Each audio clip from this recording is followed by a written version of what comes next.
बिस्मिल्लाहिर्रहमानिर्रहीम। उर्दू कहानी सीरीज में हमारी आज की किताब है कोई बात नहीं। कोई बात नहीं।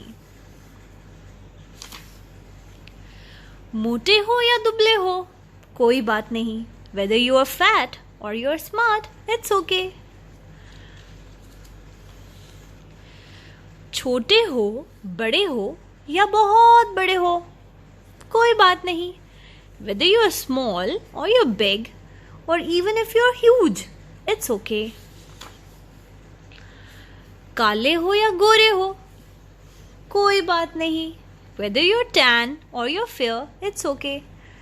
कभी गलती भी हो जाती है, sometimes you make mistakes, लेकिन कोई बात नहीं, it's okay. दौड़ में पीछे रह जाते हो, कोई बात नहीं। Sometimes you don't win the race, but it's okay. इम्तिहान में अच्छे नंबर नहीं आते हैं, कोई बात नहीं। Sometimes you don't perform good in your exams, but it's okay. कभी कभार रोना भी आता है, कोई बात नहीं। Sometimes you feel like crying, but it's okay to cry sometimes. सिर्फ अपनी पसंद के कपड़े पहनना बहुत अच्छा लगता है। Sometimes you only like to wear clothes that you like. कोई बात नहीं, it's okay. कभी कभी घर का खाना अच्छा नहीं लगता। Sometimes you don't like the food that is cooked at home, but it's okay. कोई बात नहीं। कभी कभी अलग थलग रहना अच्छा लगता है। Sometimes you want to sit alone, but it's okay.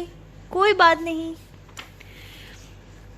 छुट्टी के दिन देर तक सोना अच्छा लगता है, कोई बात नहीं। Sometimes you want to sleep all day, but it's okay. कमरा अक्सर बिखरा रहता है। If your room is messy most of the times, it's okay. कोई बात नहीं। शरारतें भी करते हो, कोई बात नहीं। Sometimes you're naughty, but it's okay. तुम जैसे भी हो बहुत अच्छे हो। However you are, whatever you are, you're so good. The end. If you like this story, please don't forget to like and share it with your friends. And don't forget to subscribe to our channel. There are links of Instagram and Facebook accounts in the description box. Follow us there as well. Thank you.